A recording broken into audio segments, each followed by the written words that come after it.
welcome to Mock the Week. I'm Dara O'Brien. The news this week. At the Labour Party conference, Tony Blair began by saying, "This time next year, I won't be your leader." But then realised that Gordon's speech was still on the auto cue. Even before Blair's speech ended, most Labour MPs were out of their seats, which is good practice for the next election. Blair's farewell speech gives him 9 months to prepare for life after Number 10, and Sherry Blair 9 months to cram as much Downing Street cutlery into a suitcase as she possibly can.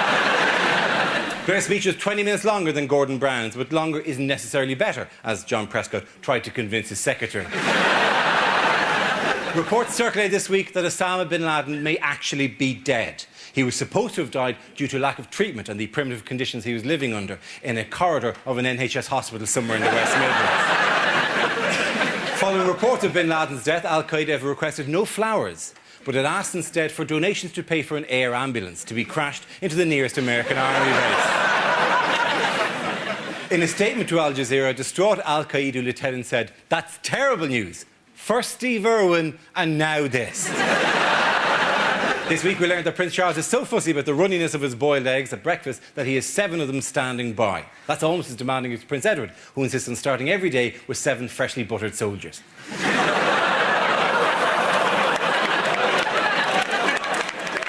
Joining me tonight are 6 of the country's top comedy performers: Andy Parsons, John Coleshaw, Russell Howard, and Frankie Ball, Hugh Dennis and Mark Watson. Welcome to you all.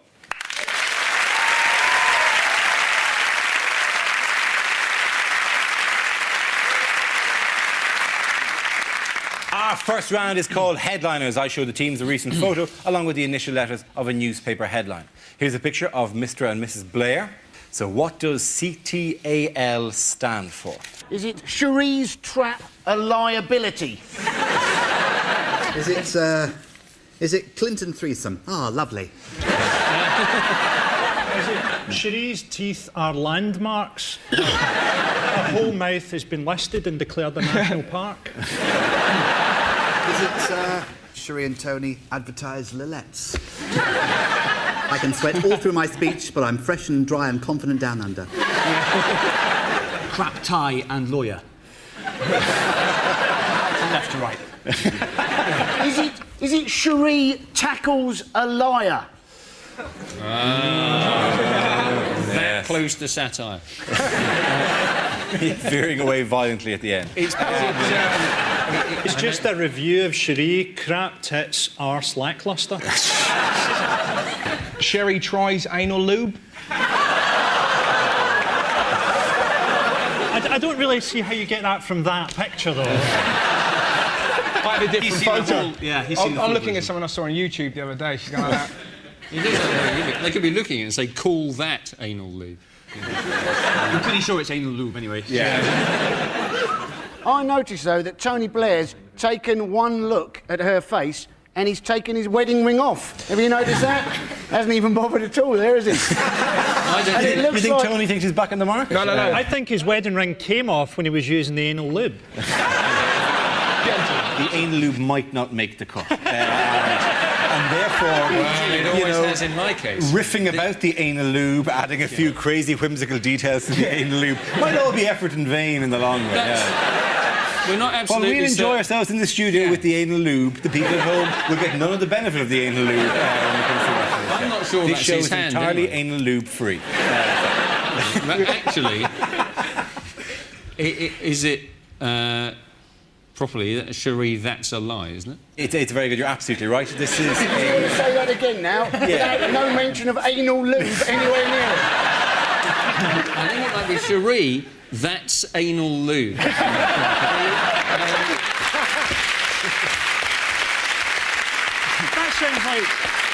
That sounds like how you'd advertise it as a product, sort of like, I can't believe it's not butter. I can't believe it's not butter, but that is anal lube. that's anal lube. That's anal lube 4. It's all about the punctuation. It's practically, you know, eat shoots and leaves again. You know. The answer I was looking for was Cherie. That's anal lube. We're all looking forward to the DVD extras now, aren't we? This is a journalist claim to have overheard Sherry Blair say, "Well, that's anal lube," when Gordon Brown talked of the privilege of working alongside. the Prime Minister during his Labour conference speech in Manchester.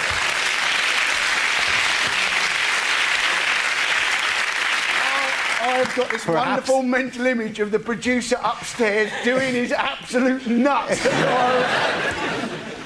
Hopefully he's using anal lube. If you could do it properly, that'd be great. Then we can edit it together in some presentable way. Yes? Of course I can do the answer again, please. I presume that's what you needed. We want to explain at this point that Dara has an invisible friend. Yeah. Hugh, we need you to give the answer again. Is it? Yeah, yes, you could. No. What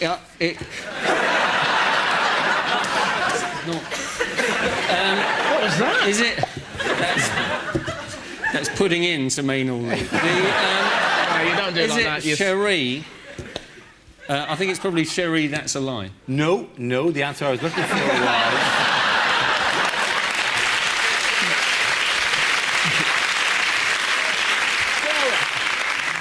I think I've got the answer. I think it is. Is it Cherie, that's a lie?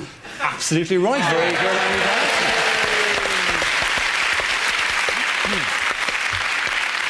The answer I was looking for was Cherie, that's a lie. This is a journalist's claim to have overheard Cherie Blair saying, well, that's a lie, when Gordon Brown talked of the privilege of working alongside the Prime Minister during his Labour conference speech in Manchester. Number 10 have denied the allegations, but the journalist Carolyn Lotter stood by her story. Who do we believe? I believe the journalist. Do you? Yeah. Yeah, why would they lie? You're right. It really is a game of one-downmanship between who is the least trusted member of society at any given time. And they're just below paedophiles. It was an amazing speech there. Gordon Brown's speech was an amazing speech. No, he it sounded wasn't. he sounded like he was like you would when you're drunk. He kind of went on. He kind of said, you know, it has been a privilege to serve under Tony Blair. And I love him. I love him. I've always loved him. I tried watching it for 10 minutes and then switched over, because Animals Do the Funniest Things was on. And it's, you want to be the leader? That's a squirrel on a jet ski. Click. Do you want to even use anal lube? We've had 10 years of watching Gordon Brown, and he is still a miserable bastard, isn't he? He's the sort of bloke who never cracks a smile, but if anybody said to him tight fiscal policy, you'd think he'd get a little semi on. Right? But it's that thing with politicians' crap jokes, isn't it? So Blair's big joke from his speech was, well, I don't need to worry about Cherie running away with the bloke next door. And they just loved that. Yeah, killer guy. It took a while for it to sink in with me that he meant Gordon Brown. I thought he just meant because she's a minger. Do you think the fact that Tony was going, oh, he's happy that she's not going to get off with his next-door neighbour, explains why John Prescott has never been made Chancellor of the Exchequer? Or David Blunkett, for that matter. Or any of the more famously sexually attractive members of the Labour Party. Did you see the cards they had up during Blair's thing? So they've obviously just given out cards to people during the speech, and they're all saying, we love you, Tony. Best PR. It was exactly like Gladiators. They should have had John Fashio with a couple of big sponge fingers. Clearly. Awooga!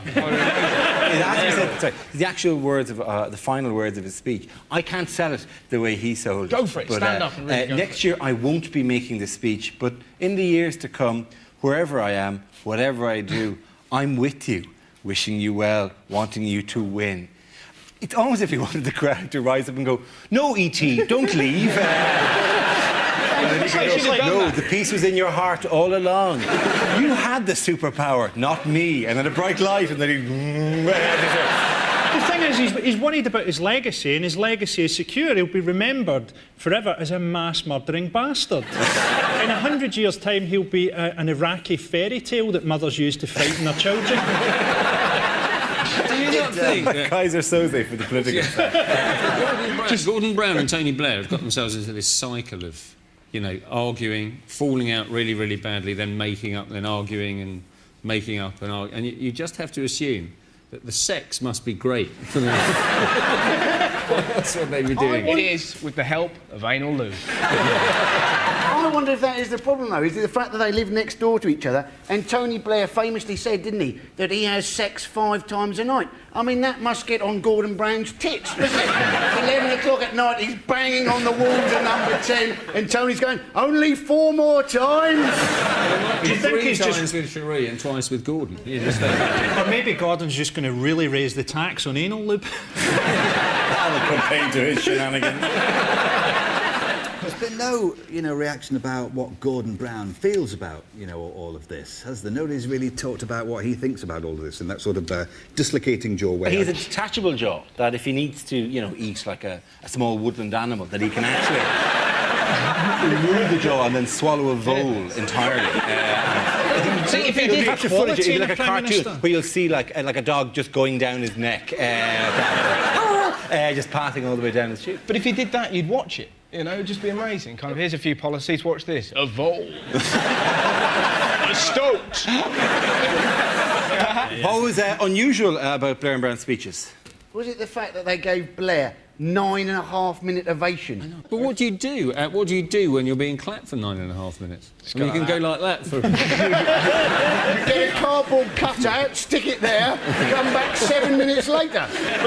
You know he would have gone back into, I don't know if they've got a dressing room. I like the idea that Gordon Brown's just sat there and he was like, my name is Tony. Still got it. Oh. I'm sure he went. But it might have been fear because Hitler used to do it, didn't he? Everyone would give him an ovation and the first person to stop got shot. So, wow, that works. Yeah, Sherry was actually there to the side just... There has to be a point about 6-7 minutes in where you're kind of going, right, actually, now they're taking the piss, aren't they? They're actually now they're taking the mickey. They don't really believe this. How good would it have been if he'd gone down into the audience and started a conga? What a way to leave office. I would have respected it. The highlight of the political week came from me on Points West. I live in Bristol, and there was a bloke on, I don't know his name, was fantastic, talking about Gordon Brown. And he went, yeah, right early on he said he liked the Arctic Monkeys, then turns around he says he likes Coldplay. If he's going to lie about that, what else will he lie about? It's just wonderful. Just the idea, who are you going to vote for? Cameron? He likes the Kaiser Chiefs? My guy. What does Gordon Brown want to raise to 18? Oh, the school leaving age. It's school leaving age, yes. They're paying kids to stay in school recently, weren't they? Giving cash bonuses to kids. As kids go, oh, I'll put you in detention. Well, that's time and a half. On the subject of education, how have mothers in Rotherham been causing a headache for a local school education authority? They have been shoving hamburgers through the bars to feed their kids because the food they're getting is too healthy. Yeah. And the brilliant thing is they're actually feeding them through the bars of this cemetery. Yes, it is the actual quote given by the women of Rotherham as to why they object to this is because they think their kids are being forced to eat overpriced, low-fat rubbish. And are they having to pass the food through the railings because the kids are too fat to fit through the railings? Just even their fingers. They actually had the pictures they showed of the women were happy to be photographed doing because they thought this was like a human rights issue of some description. So they photographed them, but the children, to protect their privacy, were digitised in all the photographs. Just 3 big fat pixels where their face used to be, and stuffing a burger into their Do you know, mouth. I know a woman who breastfed one of her children until he was 5, and she used to turn up when he was in primary 1 and put her breast through the railings for his lunch. Thank you. I was there every day at 12 o'clock.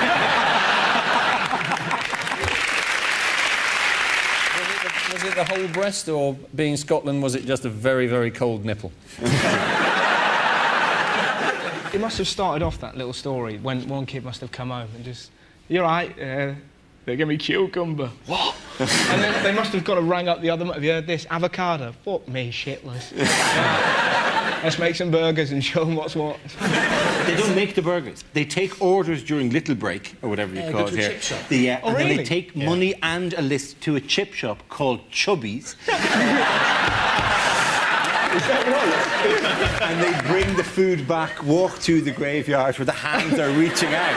Like some sort of hideous kind of prison situation where they're grasping for the food and they go, right, and they fling the burgers in and the kids tear violently at each other, trying to get at the food, tearing scraps off each other together. There was a quote... I have made that picture more evocative. Yeah. Incidentally, I don't think we do call it Little Break, but I'm very pleased to know that... In Ireland, we call it Little Break. At some stage, there was When Little is Break. Big Break? Big Break was after Little Break. what we would call lunchtime. Yeah. And everyone plays snooker. Yeah. We stare at your stories with school dinners in a kind of like, what? You got fed. We had to bring lunch in, like, you know. We think that's the norm. In Scotland, do they have? Yeah, packed lunch. Packed lunch, yeah, that's the way you do it. Whereas in England, seemingly uniquely for the world, you have giant vats of fat and you just dump carbohydrates into the fat. And you know, God, eat this. This will perk you up for the afternoon. And annoyingly as well, like, you know, when you're a kid, your mind's slightly warped. If your parents are split up, you got free school dinners as well. I used to look at my tuna mayonnaise sandwiches going, why can't she have an affair? Like, you know, the same way you really wanted a broken arm because you got loads of action from, not action, but attention from doing it. Especially if it's that arm as well, you know, you kind of, you know, maybe it's enough. Do you know what you'd need in that situation? What's that? You'd need anal lube.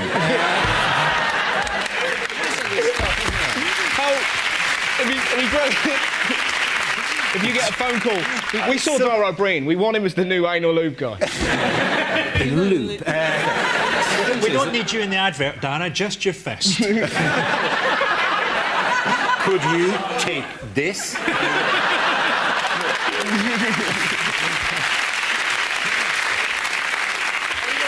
No, I'm sorry. There's loads of these. Yeah. Think once, think twice, think... Anyway, You can't touch this, but with anal lube... I'm looking forward to that being the trailer before Mitchell and Webb. You take this. Watch Mock the Week in half an hour. In the 70s, it was the thing that Margaret Thatcher was criticised for. The thing she was hated for was taking away school milk. Yes. And this apparently was a terrible crime. But it was disgusting. Why did anybody worry about school milk? It was hot. Because in Scotland, that was all that kept the kids alive. Do you know what the standard school lunch that you got from the chip shop in Scotland was? It was a packet of chips with a free potato fritter. So basically, a packet of chips with a really big chip. Actually, there's a really good chip shop in Edinburgh which has a DJ in it at the weekend. It's fantastic. You've got to feel sorry for him, though. You know what I mean? It's not how he wanted his DJ career to work out. You got to presume he had dreams of the Hacienda, and then he said he's in a chip shop going, there you go, how are you? No, bag of chips, good for you. Back to the fritter posse. Lasagna, some mate. fat beats for the fat bar. Sorry. It's well known that Sherry Blair doesn't like sitting in the conference hall watching the speeches, especially not when there's free T-shirts and keyrings available in the foyers. These are the jokes about the stuff we were talking about up to 25 minutes ago. At the Labour conference, it was bad news for Gordon Brown, as only 27% of voters think he'd make a good Prime Minister, putting him behind David Cameron, Tony Blair and even Nicky from Big Brother. Tony Blair said in his speech to the conference, courage is our friend, caution is our enemy, before handing over to his Chancellor, Caution Brown. Brother of Foxy. Ex-President Clinton attended this year's conference. He was booked into the executive suite, although we've no idea where he spent the night. The winners at the end of that round were clearly not the fucking jokes, so we can dump that laugh onto them. We're just doing another gag with anal lube. This is something I never include, the bits where my will to live disappears and I just lash out. Boy, that was poxy. Let's move on. Ladies and gentlemen, at the end of that round, the winners were Russell, John and Andy. Now we play a round called Topical Whirly Gag. This game involves Mark, Andy, Frankie and Russell. So if you could make your way to the performance area, please. This is a stand-up challenge. Our random news generator contains a bank of topics. We spin the wheel, and when it stops, anyone can step forward and try to make us laugh about the subject it's landed on. The winner is the team I judge to produce the funniest material. Our first topic is protest marches. Who's up first? Any come in protest? Yeah. Russell. OK. The only protest march I went on the Countryside Alliance March. I'm not pro or anti-fox hunting. I just quite like watching posh people get beaten up. I know it's wrong, but if you can find me a more glorious noise than then I'll happily listen. Come on, it's going to be fun, isn't it? And it's just... So much fun baiting right-wing people. What do you think about fox hunting? I tell you what I think. If we didn't chase the fox, the entire bloody country would be overpopulated by foxes. Is that what you want? Some hideous land of the foxes? Me, unable to leave my house in fear of a fox wandering up to me, stabbing me in the gizzards? Is that what you desire? Looking across my lawn to see fox upon fox prowling along my paddock, flicking the V's at me, walking hand in hand with asylum seekers? Is that what you want? Very good, Russell. Well done, Russell Howard. OK, let's spin the wheel again. The subject is the Middle East. You know when everything kicked off in Lebanon, all the Scandinavian countries evacuated all their people the minute anything happened. Do you know where they put them? Syria. What was that called? Operation Out of the Frying Pan. And then we had bombs coming through Prestwick Airport to be dropped on civilians over there. I mean, it's really grim, but I suppose our only hope is that Prestwick Airport will have done their usual, got it all mixed up with their luggage. Lebanon will have got bombed with stuff Scottish folk are trying to bring back from their holidays. You'll switch on the news to see a children's school getting levelled by 40,000 packets of Benson and Hedges. Well done, Frankie Boyle. Very good. OK, Mark and Andy are left. The next topic is... mugging. Mark. Yeah, I got mugged by, like, a kid, like 13, 14-year-old kid. In a way, it's nice to see, you know, young talent coming through. Horrible feeling. This kid came up to me and said, "Oi, give me all your money, give me all your money," over and over again. And I was panicking, thinking, I've never been mugged. What do I do? In a way, it was obvious what to do. He was going, "Give me all your money." He took me through the process quite well. It was quite a user-friendly mugging in some ways. There was a questionnaire afterwards, how can I improve this? So, it was a horrible feeling, and I was in my pockets. All I had was a fiver, one fiver. I gave it to him, and this kid went, "Nah, it's not enough, mate."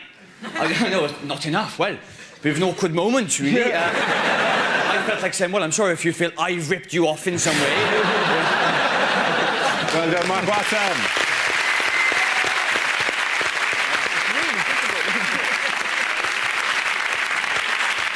Yeah, I put it back in quite badly. Yeah. I imagine... Am I right to say that we really don't want the giant cock look on the... on that? Looking forward to walking up to that one, Yeah. Here, have some look. No. Anything on me? We're just carrying on? No. No, a man who's been professionally trained to replace a microphone into a microphone stand. See how easy it is? He makes it look easy. Mark, I bet you have to go into the middle and walk away as if you hadn't. Hang on the mic, I just don't touch. Don't touch it, you idiot. OK. This should go OK. OK. Perhaps next week we could get a clip that doesn't have a spring on it like a nun's pussy.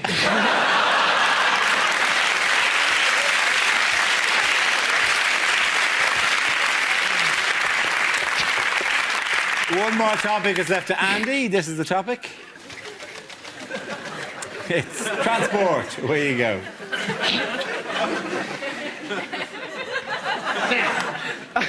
We have had bus lanes, we have had cycle lanes, we have a new initiative, combined bus and cycle lanes. What a crap idea that is. If there are two things that should never go together, it would be like having a path in the jungle for walkers and lions. You may also have seen that on our public transport system we now have an advertising campaign. Please ask, is this your bag, to stop unattended packages. Now, quite who you're supposed to ask, is this your bag too, if the package is genuinely unattended. But as I remember rightly, the problem with the London bombings was not with unattended packages. The problem was very much with packages which were fricking attended. You'll hardly like to go up to somebody wearing a rucksack and go, is this your bag?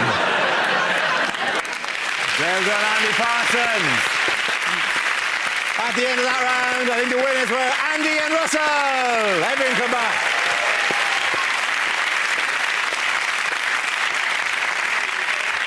Our next round is called If This Is the Answer, What Is the Question? On the board are 6 categories. For each chosen category, I read out an answer and the players have to guess what the question might be. Mark, which category would you like? The environment. OK, environment it is. The answer is 3 billion. What is the question? How many pages in the new Harry Potter book? She won't stop writing, will she? She's banging away. Is it what is the factor of Mick Hucknall's suntan lotion? Is it, how old is Ming Campbell in dog years? Is it, according to the Daily Mail, how many people are currently illegally in Britain? Is it how many people could Jesus feed with a KFC bucket?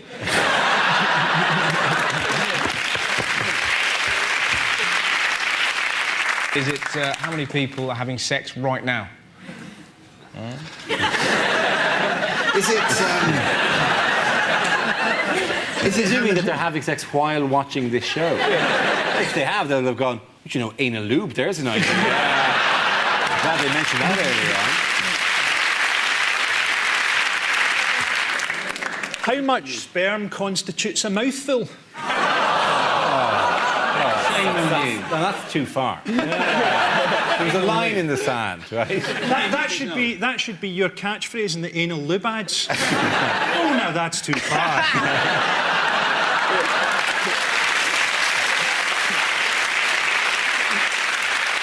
Is it in fact what Richard Branson has promised to give to combat global warming? That's exactly right. Very well done. Yes.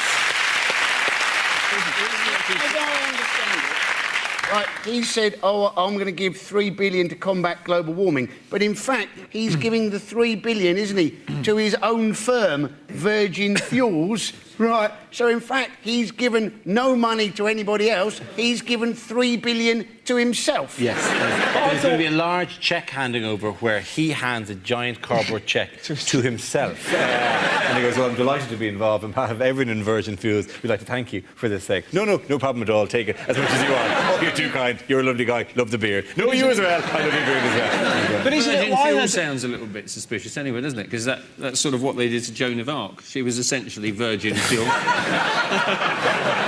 He's investing in wind farms and stuff, isn't he? He's got wind farms? I've absolutely no idea. I think more it was bioethanol fuels I was going for, because wind farms are notoriously difficult to operate an airplane with. It's just difficult to get the lift. When you say that, well, I'm always worried about wind farms, that if you have enough of them, if you have thousands of these propellers everywhere, what's to stop the whole country taking off? It's just... Apparently, people in Britain, right, are scared of wind farms, those big wind turbines. People don't like them, but people actually really like windmills. So I think maybe to get over people not liking the wind turbines, what they need to do is paint a little door on the wind turbine, little window above it, have a little man that walks out occasionally missing the rotating blades. I think what they should do is they should incorporate the wind turbines into giant crazy golf courses.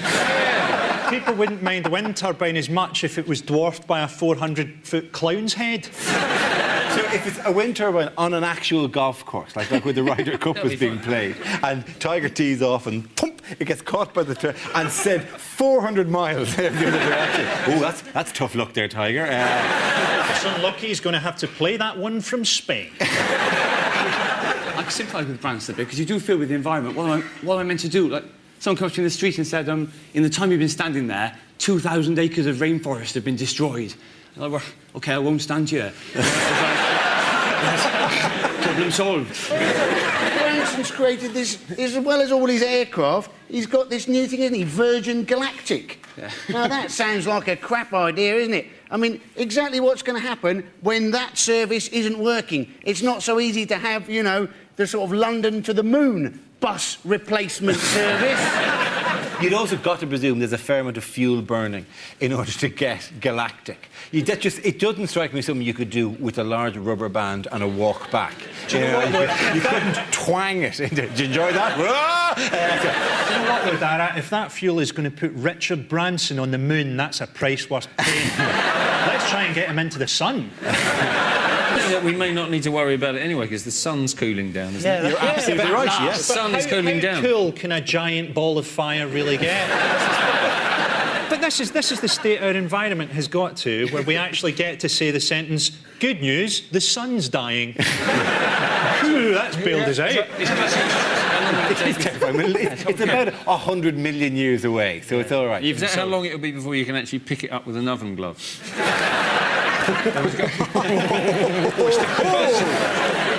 How long is it before we get flooded? Oh, that's sooner, unfortunately, yeah. But on Because the isn't plus Norwich, side... Norwich is supposed to be underwater within 20 years, and the locals are delighted because after centuries of inbreeding, they finally get to use their webbed feet and hands.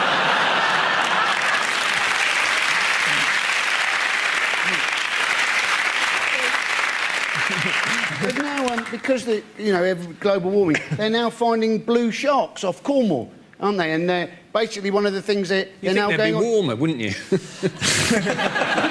thought they were swearing. Fucking, you want to hear us today? Yeah. Mawaf. Yeah, exactly. Anal lube.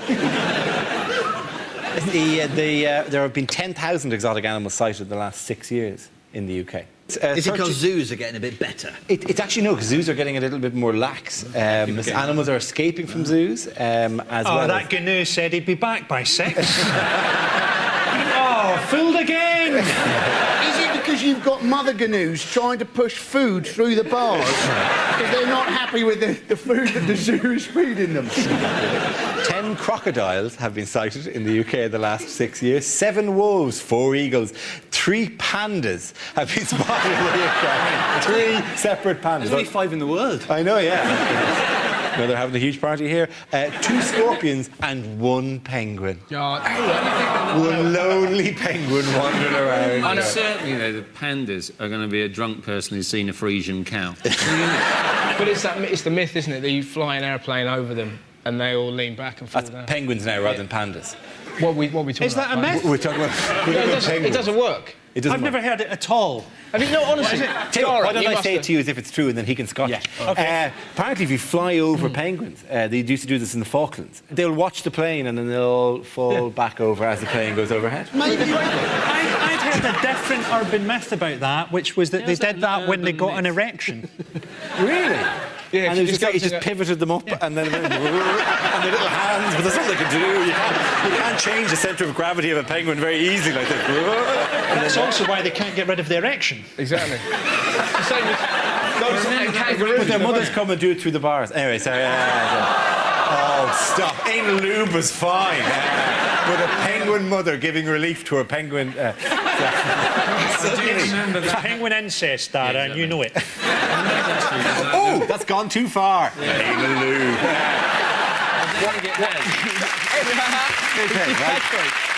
It's actually become like some bizarre Pavlovian thing that any time I say anal lube, there's a polite round of applause for the audience. There we go. While we're briefly talking about the environment, what unusual step has the state of California taken in the battle against global warming? They're suing. Schwarzenegger is suing motor manufacturers for damage to the environment. And the motor manufacturers are suing Schwarzenegger for damage to the English language. It's a bit Actually, rich. it's not Schwarzenegger who's doing this. I was going to Is say it it'd be not? quite rich because he destroyed half the rainforest in Predator. Yeah. So he certainly changed the tune. But the Americans, they love a bit of litigation, don't they? Oh, yeah. They can't go for a bit of... Because it isn't the most famous one, is the woman who actually sued McDonald's in America for... She got scalded by a coffee from McDonald's, right? And she was going, oh, well, how was I supposed to know it was hot? And the thing was, she actually won. So now they have to have sort of things on the cup, don't they? Warning, contents may be hot. You would bloody well hope so, wouldn't you? Going for a cup of tea, how would you like it? Oh, I'll have it cold. I'm about to pour it on my fucking head.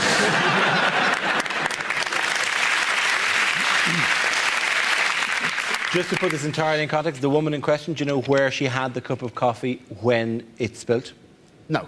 It was between her legs as she drove out of the drive-through McDonald's. She popped it between her legs, accelerated it away, oh, lid off, splashy splash. And then she sued them for that. If she'd been using anal lube... No, only I get the round of applause. I'm not even going to say it now. I'll keep it as a treat for later. That's another slogan from the campaign. Frankly, the worst thing is, if we don't get the anal lube stuff in, and that's not a stereotype. I think it's... Well, we have to. We don't have a show, do we? My God, if we don't have any lube, we don't have a show. It's going to be like the Werther's original for the new century. Me with my grandson on my lap. I was about your age when It's like Friends, isn't it? They have them like, you know, they call them the sunbed episode or whatever. This is going to be the anal lube episode. The one with the lube. Yeah. The question I was looking for is how much has Richard Branson committed to fighting global warming over the next 10 years? This is the news that after talking to Al Gore, the Virgin tycoon has promised to give all the profits from his airline and train company to combat global warming. It will amount to $3 billion or £1.6 billion. But isn't that ridiculous, given that his companies are the ones who are causing a lot of the global warming? That would be like Noel Edmonds pledging £3 million to combat shit telly. At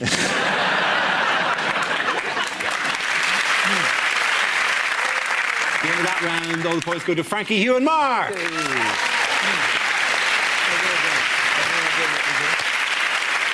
Now we come to our final quickfire round called Scenes We'd Like to See. This is for everyone, so if you could make your way to the performance area, please. I call it ideas for scenarios we'd love to see, and the performers come in with their suggestions. Here we go. The first subject is ill-advised things to say in court. Fuck off, Your Honour.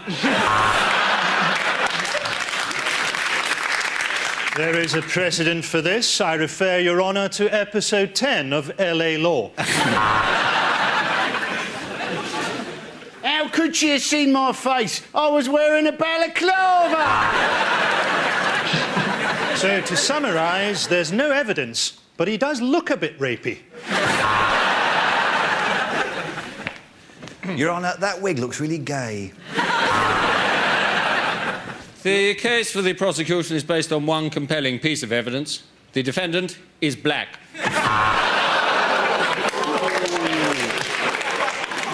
If stabbing a man makes me guilty, I'm guilty.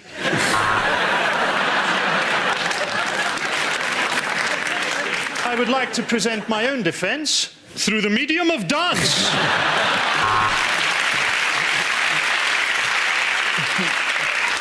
So, if I'm found not guilty, can I keep all the stuff I nicked? And I put it to you, my lad, that child is sexy.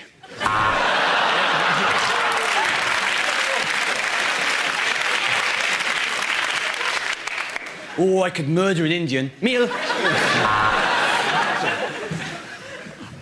I don't know how fast I was going. I was texting. My first witness, Mr. Stevie Wonder. Oi, Wiggy! I've done your door! I was performing the Heimlich manoeuvre and it sort of turned into the wheelbarrow position. Will this take long? Meeting a boat from Colombia at 9. There must be a perfectly simple explanation. I must have a long-lost twin who has identical sperm. And let me say this. Sentencing you will give me an overwhelming wave of sexual pleasure. Send him down.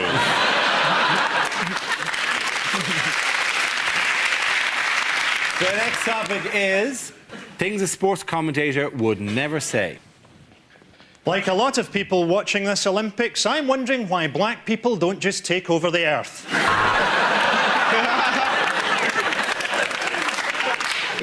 So, somebody's prancing around with a ribbon. I cannot believe you can get an Olympic gold. Somebody shoot me in the fucking head. There's the bell, and the schoolgirls I've been spying on go back to their classrooms. Hang on, balls is shit. I can't be the only person to wonder what it would be like to shag this gymnast. It's a fair point, though. They do want to know, does she take it up the arse? So, with 3 furlongs to go in this Grand National, let's leave the leaders and go and watch the fallers being shot. That is Oh, we've got a streaker. Mind you, he has got quite a cock on him. Oh, forehand, backhand, forehand. Don't you just love it when they grunt? Just reading through the names of this Chinese team is making me feel hungry. Ooh, I fucked him. And for those of you who missed them, here are next week's Italian football results. This woman isn't just a world-class curler, she's also a model.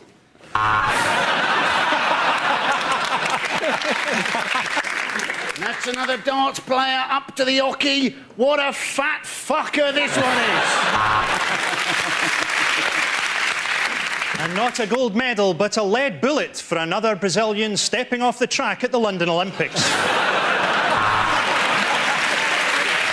That's it, ladies and gentlemen. I'm going to give the points there to Frankie, Hugh and Mark. A round of applause to everyone involved. Everyone sit down.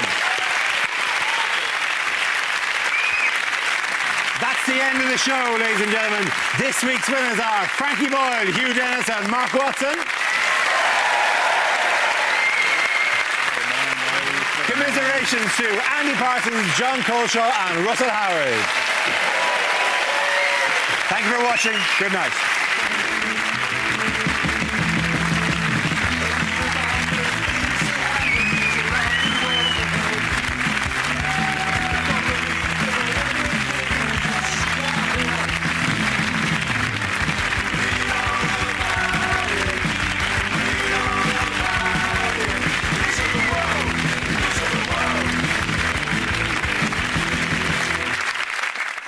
An edict has been passed down, by the way, that the anal lube jokes are making it difficult to edit the show. And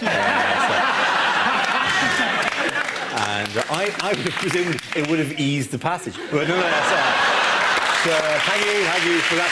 Surely the final one. So, Dana, who could have believed that this would cause so much friction? These people are going to be watching it on the telly tomorrow night and where's the fucking anal lube? But hopefully they'll be using it, so it's fine. where's the anal lube? Oh, it's in the... Cool.